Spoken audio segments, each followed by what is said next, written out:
Hello students, welcome back to our GDC nursing classes. I am रोस्टेड कौर। जैसा कि आप सब जानते हैं कि हम कार्डियोवैस्कुलर सिस्टम के डिजीजेस के बारे में पढ़ रहे हैं, जिसमें हम ऑलरेडी बहुत सारे टॉपिक्स कवर कर चुके हैं। तो आज का हमारा टॉपिक है that is aortic valve regurgitation. इसके पिछले वाले लेक्चर में हमने आयोटिक वाल्व स्टेनोसिस के बारे में पढ़ा था, जिसमें हमारा आयोटिक वाल्व कैसा था और नैरो और ऑब्स्ट्रक्टेड हो रहा था। आज हम रिगर्जिटेशन के बारे में पढ़ेंगे, जिसमें हमारा जो आयोटिक वाल्व है वो प्रॉपरली टाइटली क्लोज नहीं हो पाता है, जिसकी वजह से ब्लड का क्या हो रहा है कि बैक फ्लो हो रहा है।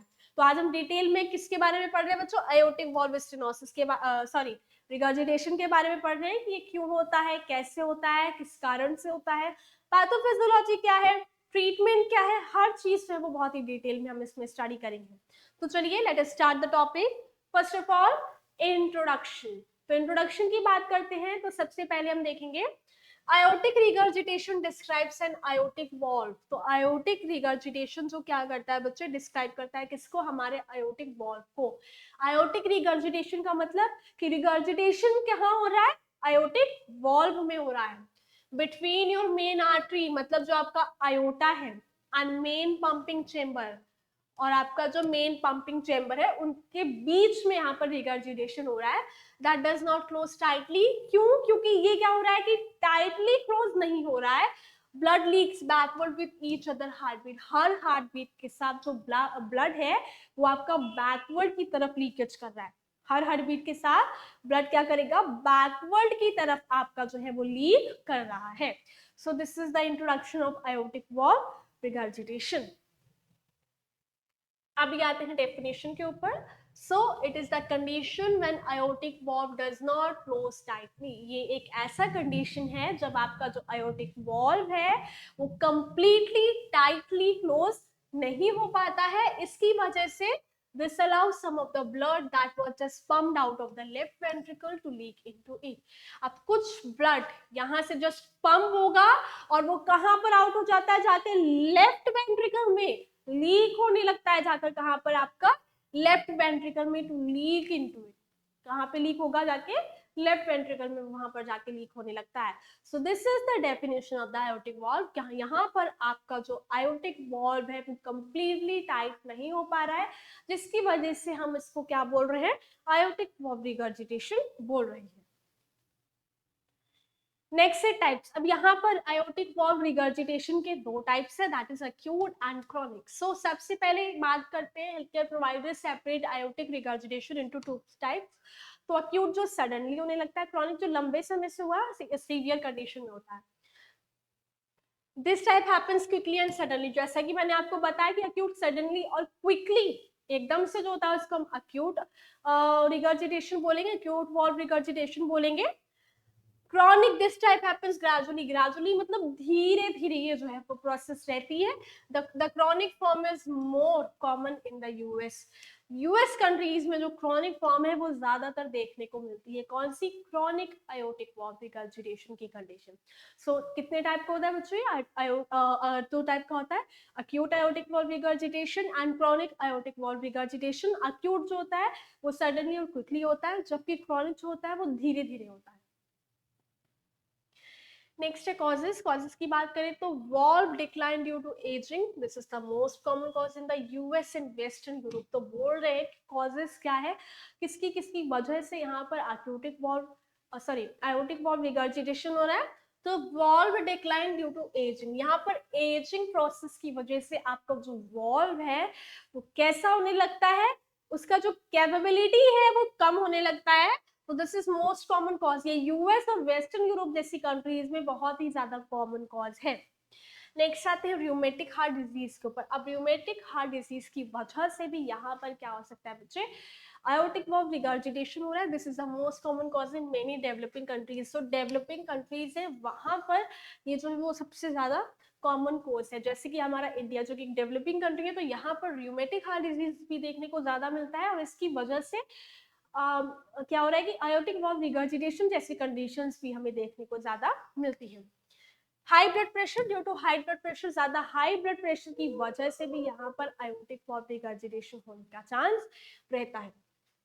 एंडोकार्डाइटिस। तो एंडोकार्डाइटिस में क्या है बच्चों? यहाँ पर इन्फ्लेमेशन इन योर हार्ट, आपके हार्ट में usually from the blood stream infection, आपका हार्ट का लेवल होता है एंडोकार्डाइटिस, तो यहाँ पर क्या होगा कि इन्फ्लेमेशन जो है वो आपके हार्ट में देखने को मिलेगी। मेनली क्यों? क्योंकि अगर आपके ब्लड स्ट्रीम में इन्फेक्शन है तो उसकी वजह से आपके हार्ट में भी इन्फ्लेमेशन होने का चांस रहता है, तो उसकी वजह से भी आयोटिक वाल्व रिगर्जिटेशन होने का चांसेस होते हैं। अगर आपके चेस्ट में किसी भी टाइप का कोई ट्रॉमा हो गया है तो इंजरी, मतलब ट्रॉमा मीन्स इंजरी, इंजरी होगी अगर आपके चेस्ट में किसी भी टाइप की, जैसे कि कोई कार एक्सीडेंट की वजह से, तब भी उस कंडीशन में भी आपको यहाँ पर क्या देखने को मिलेगा?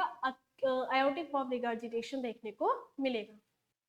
एन्यूरिज्म क्या होता है कि एक बलून टाइप बल्जिंग हो जाती है, तो यहाँ पर थोरेसिक आयोटिक एन्यूरिज्म की वजह से भी यहाँ पर आयोटिक वाल्व रिगर्जिटेशन होने का चांस रहता है। आयोटिक डायसेक्शन, डायसेक्शन की वजह से, आयोटा का डायसेक्शन होने की वजह से भी यहाँ पर आपको क्या होगा कि यहाँ पर आयोटा के डायसेक्शन की वजह से भी आयोटिक वाल्व रिगर्जिटेशन होने का चांस है। नेक्स्ट है कंजेनाइटल बाय बर्थ, अगर बर्थ के टाइम से ही यहाँ पर बर्थ के टाइम से किसी भी टाइप का आपको मालफॉर्मेशन है आपके आयोटिक वाल्व में, जैसे कि बायकस्पिड आयोटिक वाल्व है आपका, तो उस कंडीशन में भी यहाँ पर आपको आयोटिक वाल्व रिगर्जिटेशन होने का चांस है। मींस कंजेनाइटल अगर कोई प्रॉब्लम है तो वहां भी आपको आयोटिक वाल्व रिगर्जिटेशन हो सकता है। So this is all about the causes of the aortic valve regurgitation. Next है बच्चों पैथोफिजियोलॉजी, तो पैथोफिजियोलॉजी हम देखते हैं यहाँ पर, तो आयोटिक रिगर्जिटेशन हुआ, क्यों हुआ? आयोटिक रिगर्जिटेशन हो गया, उसकी वजह से यहाँ पर आपको जो लेफ्ट वेंट्रिकल का जो वॉल्यूम है वो इंक्रीज हो जाता है। लेफ्ट, तीन चीजें यहाँ पर होगी। सबसे पहले क्या होगा कि लेफ्ट वेंट्रिकल का वॉल्यूम इंक्रीज होगा, स्ट्रोक वॉल्यूम भी आपका इंक्रीज हो जाएगा यहाँ पर, और डायस्टोलिक ब्लड प्रेशर, बीपी मतलब यहाँ पर जो आपका डायस्टोलिक ब्लड प्रेशर है वो बच्चे कैसा होगा? डिक्रीज होगा। अब यहाँ पर क्या हुआ कि लेफ्ट वेंट्रिकल वॉल्यूम, आपका जो लेफ्ट वेंट्रिकल वॉल्यूम है वो इंक्रीज होने की वजह से लेफ्ट वेंट्रिकल मास जो है वो भी इंक्रीज होगा, और लेफ्ट वेंट्रिकल डिस्फंक्शन यहाँ पर होने लगेगा। क्या होगा कि लेफ्ट वेंट्रिकल वॉल्यूम इंक्रीज हुआ, मास इंक्रीज हुआ, अब उसकी वजह से यहाँ पर लेफ्ट वेंट्रिकल का जो फंक्शन है वो कम होगा, उसमें डिस्फंक्शन होगा, यहाँ पर लेफ्ट वेंट्रिकल आपकी फेल हो जाएगी। क्या होगी? लेफ्ट वेंट्रिकल यहाँ पर आपकी फेल हो जाएगी। फिर आयोटिक रिगर्जिटेशन में यहाँ पर क्या हुआ कि स्ट्रोक वॉल्यूम इंक्रीज हो गई, ठीक है। अब फिर क्या हुआ कि यहाँ पर सिस्टोलिक ब्लड प्रेशर, उधर डायस्टोलिक ब्लड प्रेशर डिक्रीज हुआ, इधर आपका सिस्टोलिक ब्लड प्रेशर इंक्रीज हुआ। सिस्टोलिक ब्लड प्रेशर इंक्रीज होने की वजह से मायोकार्डियल इन्फेक्शन हो गया, मायोकार्डियल इन्फेक्शन की वजह से आपका लेफ्ट वेंट्रिकल फेल हो गया, और यहाँ पर डायस्टोलिक डिस्फंक्शन हुआ, डिक्रीज हुआ, ब्लड प्रेशर आपका डिक्रीज हुआ, डायस्टोलिक ब्लड प्रेशर डिक्रीज होने की वजह से यहाँ पर आपका मायोकार्डियल इस्कीमिया हो गया, और उसकी वजह से आपका लेफ्ट वेंट्रिकल फेल हो गया। लेफ्ट वेंट्रिकल फेल हो गया तो यहाँ पर आयोटिक वाल्व रिगर्जिटेशन होने का चांस हो गया। नेक्स्ट है सिम्टम्स। अब इसके सिम्टम्स क्या क्या हैं किसके? आयोटिक वाल्व रिगर्जिटेशन के। So aortic regurgitation symptoms include chest pain. सबसे पहले यहाँ पर क्या होगा कि मैंने आपको बहुत बार बताया कि अगर हार्ट का कोई भी कंडीशन है तो मेन सिम्टम उसका चेस्ट पेन होता है। किसी भी तरह की हार्ट कंडीशन में सबसे पहले आपको चेस्ट पेन ही होगा, चेस्ट पेन इसका मेन सिम्टम है। क्या होगा? चेस्ट पेन होगा, फिर क्या होगा बच्चे? कफ होगी, कफ स्टार्ट हो गया, फिर फटीग, फटीग होना स्टार्ट हो जाता है किसमें? आयोटिक वाल्व रिगर्जिटेशन, क्योंकि बैक फ्लो हो रहा है किसका? ब्लड का, टाइटली क्लोज नहीं हो पाया, कौन? Aortic valve. हार्ट पाल्पिटेशन, जिसमें इरेगुलर हार्ट बीट्स हो रही है, आप अपनी हार्ट बीट से ही अवेयर होते हैं, आपको नहीं पता हो रहा है कि हमारा हार्ट बीट फास्ट जा रहा है, हमारा हार्ट बीट स्लो जा रहा है। फेंटिंग, जिसको हम सिंकोप भी बोल देते हैं, आप अचानक से गिर सकते हैं, कहीं पर भी आप फेंट होके गिर सकते हैं। शॉर्टनेस ऑफ ब्रीथ, जिसको हम डिस्निया बोलते हैं। विद फिजिकल एक्टिविटी, अगर आपने थोड़ी सी भी कोई भी फिजिकल एक्टिविटी परफॉर्म कर ली, तुरंत के तुरंत आपको डिस्निया हो जाएगा, मतलब आपका ब्रीथ, शॉर्टनेस ऑफ ब्रीथ यहाँ पर हो जाएगा। Later this can happens when you are lying down और ट्राइंग टू स्लीप। जैसे जैसे ये थोड़ा सीवियर होगा तो तब ये जब आप थोड़ा लेटेंगे, आप लाइंग डाउन होंगे, तब भी आपको ये होने लगेगा, और जब आप सोने की कोशिश करेंगे तब भी आपको शॉर्टनेस ऑफ ब्रीथ जैसी कंडीशन अकर होगी in severe tendency. Swelling, oedema in your ankles and feet, क्योंकि ब्लड जो है वो फ्लो नहीं हो पा रहा है, वो ब्लैक फ्लो कर रहा है, अपनी एक ही जगह पर एक्यूमुलेट होता जा रहा है, तो इसकी वजह से स्वेलिंग भी यहाँ पर देखने को मिलेगी। कहाँ पर? आपकी एंकल्स और आपके फीट्स में। So this is all about the sign and symptom of the aortic valve regurgitation. अभी हम आते हैं diagnostic evaluation पर. तो सबसे पहले ड्यूरिंग अ फिजिकल एग्जामिनेशन, सबसे पहले हम फिजिकल एग्जामिनेशन करेंगे. तो सबसे पहले आपका हेल्थ केयर प्रोवाइडर आपकी मेडिकल हिस्ट्री के बारे में पूछेगा, हिस्ट्री कलेक्शन करेगा. तो सबसे पहले क्या करेगा कि आपका हेल्थ केयर प्रोवाइडर आपको मेडिकल हिस्ट्री के बारे में पूछेगा कि आपके फैमिली में किसी को कोई हार्ट डिजीज तो नहीं है, पहले आपका कोई सर्जरी तो नहीं हुई है, किसी भी तरह की कोई सर्जरी तो नहीं, कोई मेडिकल ट्रीटमेंट तो आपका नहीं चल रहा है, प्रेजेंट में तो नहीं चल रहा है, पास में तो नहीं, आपको प्रेजेंट में सर्जरी तो नहीं हुई है, फ्यू डेज में तो कुछ नहीं हुआ है, कोई हार्ट कंडीशन, आपके साइन एंड सिम्टम्स, सारी चीजें अच्छे से वो यहाँ पर देखेगा. फिर चेक योर वाइटल साइंस, फिर आपके वो वाइटल साइंस को चेक करेगा, जिसमें आपका ब्लड प्रेशर सबसे पहले वो चेक करेगा. With that they can find your pulse pressure, top minus bottom number. तो ब्लड प्रेशर चेक करने से वो आपके पल्स प्रेशर को यहाँ पर वो आइडेंटिफाई करेगा, वो आपका डायस्टोलिक और सिस्टोलिक फंक्शन को वो यहाँ पर चेक करेगा. uses a stethoscope to listen your heart. अब यहाँ पर वो स्टेथोस्कोप का यूज करेगा. क्यों? आपके हार्ट की साउंड को लिसन करने के लिए. ऑस्कल्टेशन जिसको हम बोलते हैं, हार्ट का ऑस्कल्टेशन करेंगे. And check for an aortic regurgitation murmur. तो यहाँ पर अगर मर्मर साउंड यहाँ पर जो कि स्टेनोसिस के टाइम पर भी हमें शो होगी और रिगार्जिटेशन के टाइम पे भी हमें जो है वो सुनने को मिलेगी. The quick backward flow of blood into your left ventricle causes this sound. बहुत ही जल्दी से और बैक फ्लो ब्लड जो करेगा, ब्लड होगा आपके लेफ्ट वेंट्रिकल से, वो इस साउंड को वहां पर हार्ट में क्रिएट करेगा, तभी हमें वो स्टेथोस्कोप्स के थ्रू सुनने को मिलेगी. A wide pulse pressure 40+ mmg could mean a leaky aortic valve. इसी के साथ बहुत ही पल्स प्रेशर आपका कितना है, 40+ आपका जो है वो पल्स प्रेशर है. तो ये आपका लीकी aortic valve होने का यहाँ पर इंडिकेशन जो है वो करता है. So this is all about the diagnostic evaluation of the aortic valve regurgitation. इसी के साथ कुछ अदर टेस्ट हैं. तो other test you may need to diagnose aortic regurgitation और प्लान ट्रीटमेंट इंक्लूड. तो यहाँ पर इसी के साथ कुछ और टेस्ट हैं जिनके थ्रू आप क्या करेंगे कि यहाँ पर डायग्नोज कर सकते हैं aortic valve regurgitation को. साथ ही साथ इन्हीं टेस्ट के थ्रू आप अपने ट्रीटमेंट प्लान को क्या करेंगे आगे के लिए इलैबोरेट कर सकते हैं. चेस्ट एक्सरे, तो बच्चे यहाँ पर चेस्ट एक्सरे करेंगे. तो चेस्ट एक्सरे में यहाँ पर एक्सरे इमेज दिया जाएगा आपके हार्ट का और चेक किया जाएगा कि कहाँ पर प्रॉब्लम है. इलेक्ट्रोकार्डियोग्राम में यहाँ पर आपके हार्ट की इलेक्ट्रिकल एक्टिविटी को चेक किया जाएगा. एक ऐसा प्रोसीजर होता है जिसमें हम इलेक्ट्रिकल सिस्टम जो है हार्ट का उसको देखते हैं कि वो कितना बेहतर तरीके से परफॉर्म कर रहा है, कोई दिक्कत तो उसमें नहीं है. नेक्स्ट है heart MRI. MRI means magnetic resonance imaging. तो हार्ट एमआरआई क्या होता है कि बच्चे जो चीजें हम बाकी टेस्ट से नहीं फाइंड आउट कर पाते हैं, तो एमआरआई एक एडवांस टेक्नोलॉजी है जिसके थ्रू हम बहुत ही माइन्यूट से माइन्यूट जो प्रॉब्लम है उसको हम यहाँ पर आइडेंटिफाई कर सकते हैं. तो एमआरआई के थ्रू हम एनाटॉमिकल मतलब उसका structure as well as physiological मतलब कि फंक्शन जो है हर बॉडी ऑर्गन का हम एमआरआई के थ्रू यहाँ पर चेक कर सकते हैं. तो यहाँ पर हम किसका एमआरआई कर रहे हैं, हार्ट का. तो यहाँ पर हमें हार्ट का स्ट्रक्चर भी देखने को मिलेगा एज वेल एज वो कितना बेहतर तरीके से, कितना अच्छे तरीके से परफॉर्म कर रहा है, उसका फंक्शन कैसा चल रहा है वो भी हम देखेंगे किसमें, एमआरआई में. नेक्स्ट आते हैं कोरोनरी एंजियोग्राम. तो एंजियोग्राम में क्या करते हैं कि यहाँ पर ब्लड वेसल्स को चेक करते हैं to check the blood vessel.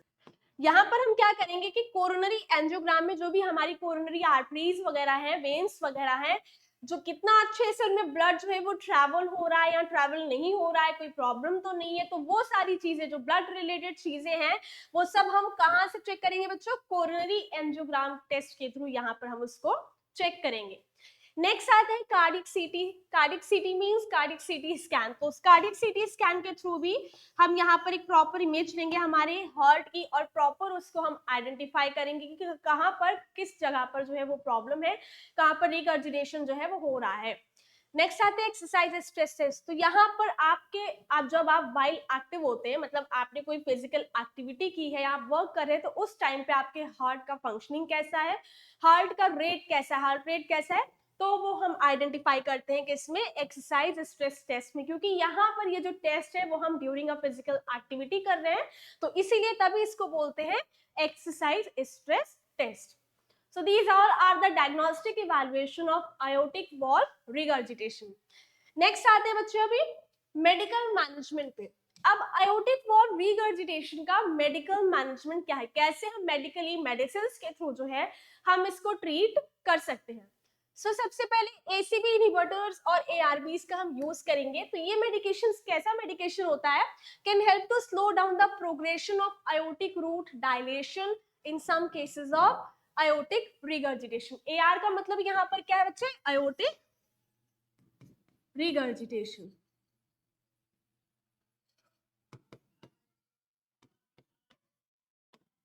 क्या बोल रहे हैं, एसीबी इनहिबिटर्स और एआरबीज तो मेडिकेशंस होती हैं, ये क्या करती हैं, ऐसी मेडिकेशंस होती हैं जो कि आपके आयोटिक रूट डायलेशन, आपका जो आयोटिक रूट है उसके डायलेशन को स्लो डाउन करती हैं, जो कि बहुत जल्दी जल्दी जो है कि वो क्या हो रहा है कि वो डायलेट हो रहा है, तो उस प्रोसेस को ये क्या करेंगी, स्लो डाउन करेंगी। कुछ मतलब इन सम केसेस, कुछ ही केसेस, किसके केसेस में, आयोटिक रिगर्जिटेशन के केसेस में। नेक्स्ट आते हैं बच्चे बीटा ब्लॉकर्स। अब बीटा ब्लॉकर्स यहाँ पर क्या करेंगे, these can reduce the workload on the heart load. क्या बोल रहे हैं कि जो यहाँ पर बीटा ब्लॉकर्स है ये हमारे वर्कलोड, जो कि बैक फ्लो हो रहा है ब्लड का हार्ट में, लेफ्ट वेंट्रिकल में बैक फ्लो हो रहा है, तो उसकी वजह से हार्ट को क्या हो रहा है कि बहुत ज्यादा वर्क करना पड़ रहा है, बहुत ज्यादा लोड पड़ रहा है, कहाँ पर, रेस्ट ऑफ द बॉडी में ब्लड को पहुंचाने के लिए। तो यहाँ पर जो बीटा ब्लॉकर्स है वो क्या करेंगे कि ये जो है हमारे हार्ट पे जो जितना लोड पड़ रहा है उसको ये थोड़ा रिड्यूस करेंगे, which can be beneficial in managing symptoms. साथ ही साथ ये क्या करते हैं कि अब हार्ट में, हार्ट का जो थोड़ा वर्क है वो थोड़ा कम होगा, उसका लोड कम होगा, तो जो सिम्टम्स, जो ज्यादा कॉम्प्लिकेटेड सिम्टम्स यहाँ पर शो रहे हैं, तो उनमें भी हमें थोड़ा क्या होगा कि थोड़ा रिलीफ देखने को मिलेगा। नेक्स्ट है डायरेटिक्स। तो डायरेटिक्स का यूज हम क्यों करते हैं बच्चे, मेनली डायरेटिक्स का यूज हम इसलिए करते हैं to remove the excess fluid from the body. क्यों करते हैं, to remove the excess fluid from the body।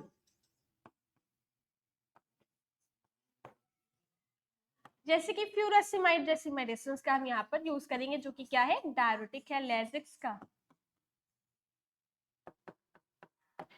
तो डायरेटिक्स का यूज हम यहाँ करते हैं क्योंकि यहाँ पर जो ब्लड है वो ट्रैवल नहीं हो पा रहा, वो एक्यूमुलेट हो रहा है, तो इसकी वजह से स्वेलिंग देखने को भी यहाँ पर मिलेगी, मेन स्पेशली आपके एंकल्स वगैरह में। तो यहाँ पर हमें क्या करना है कि डायरेटिक की हेल्प से स्वेलिंग को रिड्यूस करना है, और क्या करना है कि जो भी एक्सेस फ्लूइड हमारी बॉडी में एक्यूमुलेट हो गया उसको भी हमें रिमूव करना है through the help of the medication diuretics. So this is the work of the diuretic in aortic valve regurgitation. इसी के साथ वैसोडायलेटर्स का भी हम यहाँ पर यूज करेंगे। तो वैसोडायलेटर्स क्या करते हैं बच्चे, vasodilators can improve systolic function and decrease afterload. क्या बोल रहे हैं कि यहाँ पर आपका जो सिस्टोलिक जो फंक्शन है ये उसको क्या करेंगे, यहाँ पर इंप्रूव करेंगे, और जो भी आफ्टर लोड प्रेशर बहुत ज्यादा बढ़ रहा है ये उसको भी क्या करते हैं, इंप्रूव करते हैं। एंटीकोएगुलेंट्स दिया जाएगा for patients with a mechanical valve, उन पेशेंट्स के लिए जिनका मैकेनिकल वॉल्व है। Life time anticoagulation with warfarin is necessary. जिनको मैकेनिकल वॉल्व जो है वो मतलब क्या किया गया है कि ट्रांसप्लांट किया गया है, तो यहाँ पर जो पेशेंट्स मैकेनिकल वॉल्व के साथ अपनी जो सर्वाइवल है वो कर रहे हैं, तो उनको लाइफ टाइम एंटीकोएगुलेशन जो है वो प्रेस्क्राइब किया जाता है, जैसे कि वारफरिन, ताकि कोई भी क्या हो कि क्लॉट ना फॉर्मेशन हो, जो ब्लड है वो क्लॉट ना हो, तो इसीलिए एंटीकोएगुलेंट्स मेडिकेशन जो है हम प्रोवाइड करते हैं। So this is all about the medical management of the aortic valve regurgitation. अभी हम आते हैं इसके सर्जिकल मैनेजमेंट पे। तो सर्जिकल मैनेजमेंट पे क्या तो सर्जिकल मैनेजमेंट में क्या देखेंगे बच्चे हम कि यहाँ पर जो सर्जिकल मैनेजमेंट है वो बहुत ही नेसेसरी हो जाता है हमारे वल्वुलर डिजीजेस में, क्योंकि मेनली ये जो डिजीजेस होती हैं वो मेडिकली ट्रीट नहीं हो पाती हैं। We can relieve the symptoms of this diseases. Valvular heart defects का हम क्या करते हैं कि सिम्टम्स को तो रिलीज कर सकते हैं कुछ टाइम के लिए through medication, but surgical management is more important than medical management in these conditions. तो यहाँ पर क्योंकि यहाँ पर आयोटिक वॉल्व रिगर्जिटेशन हो रहा है, तो सबसे पहले हम यहाँ पर क्या कर सकते हैं, आयोटिक वॉल्व का रिप्लेसमेंट हमें यहाँ पर करना पड़ सकता है। This involves replacing the damaged valve with mechanical and a biological valve. मतलब कि यहाँ पर हम क्या करेंगे, रिप्लेस कर देंगे किसको, वॉल्व को, किससे, या तो हम उसको जो भी डैमेज वॉल्व है उसको या तो मैकेनिकल वॉल्व यानी कि जो कि आर्टिफिशियल्स होते हैं, मतलब जो कि मेटल्स वगैरह से बने होते हैं, या तो हम उनसे उसको रिप्लेस कर देंगे, या फिर बायोलॉजिकल वॉल्व से, जैसे कि काउ या पिग के वॉल्व से हम इसको क्या कर सकते हैं, यहाँ पर रिप्लेस कर सकते हैं. So this is the aortic valve replacement. अभी आयोटिक वॉल्व रिप्लेसमेंट अगर जो है वो बहुत ही सीवियर कंडीशन में किया जाएगा, जब कोई भी हमारे पास क्या है कि ऑप्शन ही नहीं है, मतलब ना तो वो रिपेयर हो रहा है या ना ही वो ट्रांसकैथेटर आयोटिक वॉल्व से सही हो रहा है, तब हम क्या करेंगे, आयोटिक वॉल्व रिप्लेसमेंट करेंगे. उसी के साथ आयोटिक वॉल्व रिपेयर में क्या करेंगे, this procedure attempts to repair the valve rather than replace it. यहाँ पे क्या करते हैं बच्चों की, ये जो प्रोसीजर होता है वो क्या करेगा कि ये जो प्रोसीजर है इसमें हम रिपेयर करने की कोशिश करते हैं हमारे वॉल्व को, ये साइड में रखते हुए कि हमें इसको क्या करना है, कि हमें इसको रिप्लेस करना है. अगर हमारा आयोटिक वॉल्व जो है वो रिपेयर हो जाता है, पहले की तरह सही हो जाता है, तो हमें रिप्लेसमेंट करने का कोई भी नीड यहाँ पर नहीं होता है. नेक्स्ट है ट्रांसकैथेटर आयोटिक वॉल्व रिप्लेसमेंट. तो ट्रांसकैथेटर आयोटिक वॉल्व रिप्लेसमेंट में क्या करते हैं, this is minimally invasive procedure involves placing a new valve inside the diseased one. ये थोड़ा मिनिमली इन्वेसिव प्रोसीजर है, मतलब ज्यादा ये क्या बोलते हैं कि खतरनाक या बहुत मेजर प्रोसीजर नहीं है, मिनिमली इन्वेसिव प्रोसीजर है. इसमें हम क्या करते हैं, न्यू वॉल्व को प्लेस कर देते हैं इनसाइड द डिजीज वन, मतलब डिजीज वन के अंदर ही हम क्या करते हैं कि यहाँ पर न्यू वॉल्व को हम रिप्लेस कर देते हैं. So these are the surgical management of the aortic valve regurgitation. Next आते हैं लाइफस्टाइल मॉडिफिकेशंस पर. अब यहाँ पर हम लाइफस्टाइल मॉडिफिकेशन करके भी इन डिजीज को होने से प्रिवेंट कर सकते हैं. अगर हो गई है तो उनको हम ये नहीं कह सकते कि अभी हम इनको प्रिवेंट करना है, नो, फिर तो उसका ट्रीटमेंट हमें चाहिए. लेकिन अगर हम ये डिजीज नहीं हुई है या फिर हो सकता है कि शायद हमें लग रहा है कि शायद ऐसा कुछ होने का चांसेस है, तो we have to modify our lifestyle to prevent these type of conditions. सबसे पहले हमें क्या करना चाहिए, स्टार्ट कर देना चाहिए हेल्दी डाइट, क्योंकि healthy diet is very important for a healthy heart. तो heart healthy diet with reduce salt in saturated days is recommended. तो बोल रहे हैं कि यहाँ पर जो हेल्दी डाइट है बच्चे, वो बहुत ही इंपॉर्टेंट है एक हेल्दी हार्ट के लिए. जिसमें हमें कम से कम सॉल्ट का और सैचुरेटेड फूड का हमें क्या करना है कि यहाँ पर यूज करना है. हमें ज्यादा सॉल्ट का या फिर ज्यादा सैचुरेटेड फैट्स का यहाँ पर हमें कंजप्शन नहीं करना है. रेगुलर एक्सरसाइज के थ्रू भी हम आयोटिक वॉल्व रिगर्जिटेशन जैसी कंडीशंस को यहाँ पर हम प्रिवेंट कर सकते हैं. Aims of 30 minutes of moderate intensity physical activity most days of the week. बोल रहे कि वीक में हमें डेली कम से कम 30 मिनट जो है वो फिजिकल एक्टिविटी परफॉर्म करनी चाहिए, रेगुलर एक्सरसाइज जो है वो परफॉर्म करनी चाहिए. इससे हमारा हार्ट भी हेल्दी रहेगा एज वेल एज हमारा जो बॉडी है वो भी अपने प्रॉपर कंडीशन में चलता फिरता रहेगा. नेक्स्ट है वेट मैनेजमेंट. वेट मैनेजमेंट जो है वो बहुत ही इंपॉर्टेंट है, क्योंकि ज्यादातर आपने सुना होगा कि ओबेस लोग, जो ओबेस होते हैं, मोटे होते हैं, उन्हीं को हार्ट कंडीशंस जो है वो ज्यादा देखने को मिलती हैं.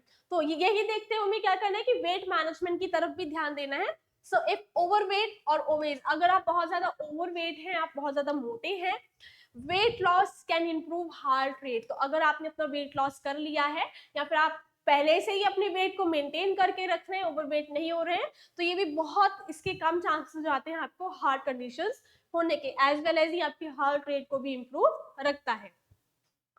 Smoking cessation. सेसेशन मींस यहाँ पर क्विट कर देना या फिर स्टॉप कर देना. स्मोकिंग सेसेशन मींस यहाँ पर quitting smoking is crucial for health. अपने हेल्थ के लिए आपको, अगर आप स्मोक कर रहे हैं तो उसको छोड़ देना है, बहुत ही इंपॉर्टेंट है to prevent this type of conditions. If you are smoking, quit the smoking. Next है अल्कोहल मॉडरेशन. साथ ही साथ अगर आप अल्कोहल का कंजप्शन भी कर रहे हैं तो आपको अल्कोहल भी यहाँ पर क्या करनी है बच्चे, कम कर देनी है. एज वेल एज कम क्या कर देनी है कि बिल्कुल उसको छोड़ ही देना है for your better life, for your better survival.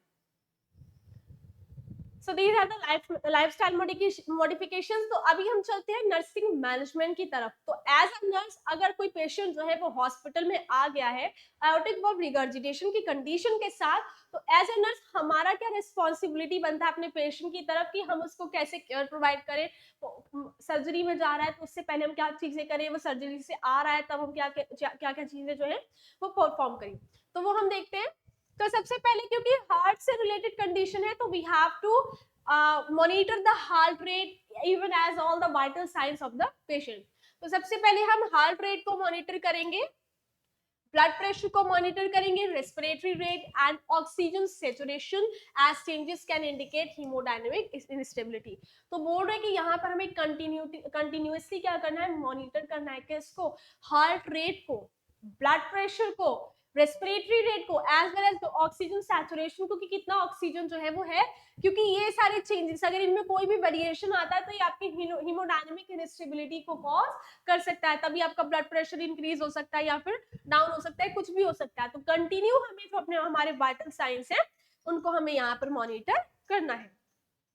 Next है auscultate for murmurs characteristics of mitral regurgitation which can help to identify valvular dysfunction। इसी के साथ आप एक नर्स है तो आप भी जो है यहाँ पर डॉक्टर जो है कोई भी जो जाएगा वो सबसे पहले आपको क्या करना है कि ऑस्कल्टेट करना है मर्मर साउंड के लिए। अगर आपको लग रहा है कि पेशेंट को मर्मर साउंड जो है उसके हार्ट में से आ रही है तो it means that patient is suffering from any valvular dysfunction.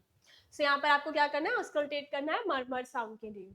Next है regularly assess for symptoms like fatigue, shortness of breath and angina, जिसको हम क्या बोलते हैं बच्चे, याद होगा आपको, chest pain,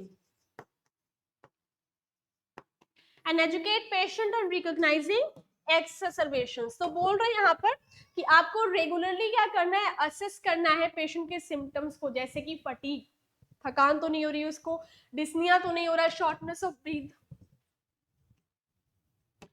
या फिर उसको चेस्ट पेन तो नहीं हो रहा है, या फिर एजुकेट करना है पेशेंट को इन सारे साइलेंट सिम्टम्स को कि अगर आपको ऐसा कुछ हो रहा है तो आप तुरंत के तुरंत जो है इन्फॉर्म करें, तुरंत के तुरंत उनको रिकॉग्नाइज करें। फिर आते हैं monitor for science of heart failure. इसी के साथ आपको यहाँ पर हार्ट फेलियर के जो भी सिम्टम्स है उनको मॉनिटर करना है, सच एज पेरिफेरल एडिमा, आपकी पेरिफेरीज में एडिमा दिख सकता है, jugular venous distension and pulmonary edema. Assess ECG for sign of arrhythmias or ischemia, especially in patients with acute mitral regurgitation। तो बोल रहे इसी के साथ आपको अपना इलेक्ट्रोकार्डियोग्राम जो हमने किया था उसको हमें अच्छे से एसेस करना है। कोई एरिथमिया का मतलब कोई इरेगुलर हार्ट बीट्स का कोई साइन तो नहीं हो रहा है, स्कीमिया तो नहीं है, मतलब क्या बोल रहे हैं कि ब्लड बिल्कुल स्टॉपेज तो नहीं हो गया, ऑक्सीजन की कमी तो नहीं हो रही है, स्कीमिया में स्टॉपेज हो जाना ब्लड का, specially in patients with acute mitral regurgitation. ये सारी अरिथमिया और स्कीमिया जैसी कंडीशंस उन पेशेंट में ज्यादा देखने को मिलती है बच्चों जिनको एक्यूट मिट्रल रिगर्जिटेशन हुआ है, मतलब सडनली जिनको ऐसा हुआ है। Carefully manage fluid intake and output to prevent or manage fluid overload, especially in patients at risk of heart failure। जिन पेशेंट्स को हार्ट फेलियर होने का ज्यादा चांस हो सकता है तो हमें उनका क्या करना है कि फ्लूइड इनटेक और आउटपुट को मैनेज करना है ताकि जो फ्लूइड है उनकी बॉडी में ओवरलोड ना हो जाए, क्योंकि ज्यादा फ्लूइड ओवरलोड होने की वजह से हार्ट अटैक होने का चांस ज्यादा हो सकता है। So these are all the nursing management of the acute valve regurgitation। तो चलिए एक बार रिव्यू कर लेते हैं हमारे टॉपिक को शॉर्ट में।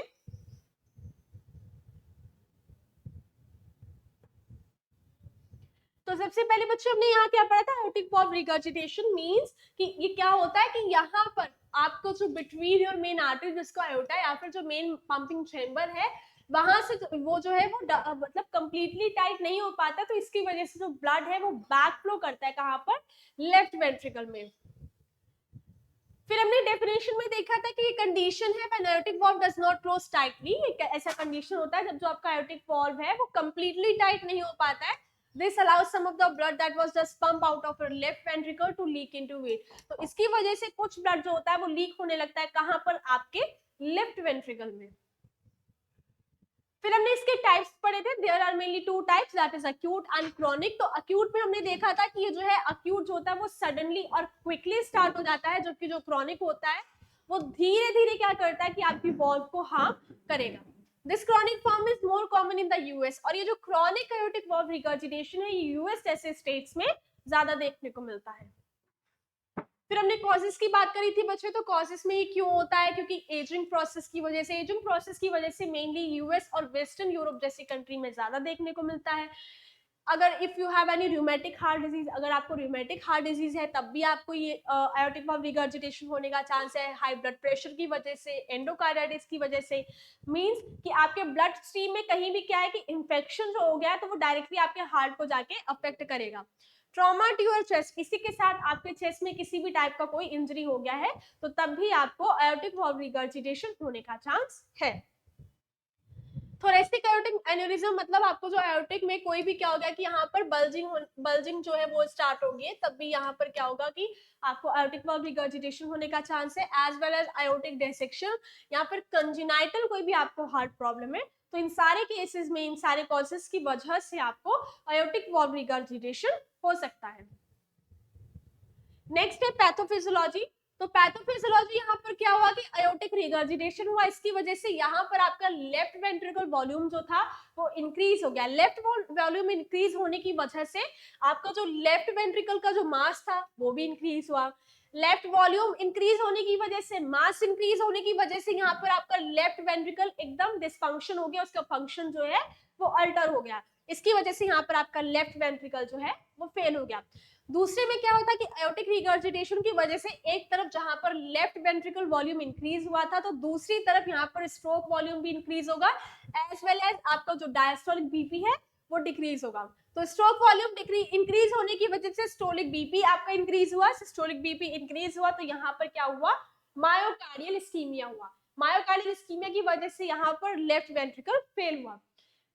डायस्टोलिक बीपी कम होने की वजह से भी मायोकार्डियल इस्कीमिया हुआ और लेफ्ट वेंट्रिकल फेल हुआ। मतलब इन तीनों ही कंडीशंस में हमारा क्या हो रहा है कि लेफ्ट वेंट्रिकल जो है वो फेल हो रहा है, जिसकी वजह से जो ब्लड है वो एक्यूमुलेट हो रहा है या लीक हो रहा है, कहां पर, लेफ्ट वेंट्रिकल में।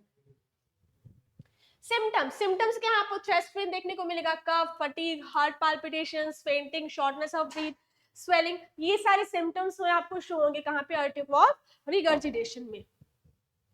या फिर डॉक्टर आपका फिजिकल एग्जामिनेशन करेगा जिसमें आपको वो मेडिकल हिस्ट्री पूछेगा, आपके वाइटल साइंस को चेक करेगा, स्टेथोस्कोप का यूज करके मर्मर साउंड को चेक करेगा, क्योंकि मर्मर साउंड जो है वो इंडिकेट करती है आयोटिक वाल्व स्टेनोसिस को as well as aortic valve regurgitation को। वाइट पल्स प्रेशर अगर आपका 40 प्लस से ज्यादा है तो वो भी चेक करेगा, तो इसका मतलब ये कि आपका आयोटिक वाल्व जो है वो लीक है। इसी के साथ चेस्ट एक्सरे किया जाएगा, इलेक्ट्रोकार्डियोग्राम मतलब आपका इलेक्ट्रिकल एक्टिविटी आपके हार्ट का देखा जाएगा, हार्ट का एमआरआई करेंगे, कोरोनरी एंजियोग्राम करेंगे, कार्डियक सीटी करेंगे, एक्सरसाइज स्ट्रेस टेस्ट करेंगे। फिर हमने मेडिकल मैनेजमेंट की बात की थी, तो इसमें हम एसीबी इनहिबिटर्स, एआरबीज का यूज करेंगे, बीटा ब्लॉकर्स का, डायरेटिक्स का, वैसोडायलेटर्स और एंटीकोगुलेंट्स का यूज करेंगे। लाइफस्टाइल सर्जिकल मैनेजमेंट में हम क्या करेंगे, आयोटिक वाल्व को रिप्लेस कर सकते हैं, आयोटिक वाल्व को रिपेयर कर सकते हैं, या फिर transcatheter aortic valve replacement भी कर सकते हैं। लाइफस्टाइल मॉडिफिकेशन में you have to improve your healthy diet, because healthy diet जो होती है वो हार्ट के लिए बहुत ही इफेक्टिव होती है। आपको रेगुलर एक्सरसाइज करना है डेली 30 मिनट्स के लिए, अपने वेट को मैनेज करना है, ज्यादा ओबेस नहीं होना है, क्योंकि ज्यादा ओबेस वाले लोगों को ही हार्ट कंडीशंस ज्यादा होती है। आप अगर स्मोक करें तो स्मोक को स्टॉप करना है और अल्कोहल को भी मॉडरेट कर देना है। So, इसी के साथ नर्सिंग मैनेजमेंट में आप उनके वाइटल्स को चेक करेंगे, मर्मर साउंड को अस्कल्टेट करेंगे, उनके सिम्टम्स को आप रेगुलरली असेस करेंगे, मॉनिटर करेंगे हार्ट फेलियर को, पेरिफेरल एडिमा को, वीनस डिस्टेंशंस को, ईसीजी जो आपने किया है आप उसको प्रॉपर्ली मॉनिटर करेंगे, और फ्लूइड इनटेक और आउटपुट कैसा है पेशेंट का उसको भी आप अच्छे से चेक करेंगे। So these all are about the aortic valve regurgitation। तो इस वीडियो में इतना ही, मिलते हैं एक नए टॉपिक के साथ नई वीडियो में। तब तक के लिए हमारे चैनल के साथ बने रहिए, हमारे चैनल को सब्सक्राइब करें, बेल आइकन को प्रेस करें ताकि आने वाले नोटिफिकेशंस जो हैं वो आप तक पहुंच सकें। Thank you.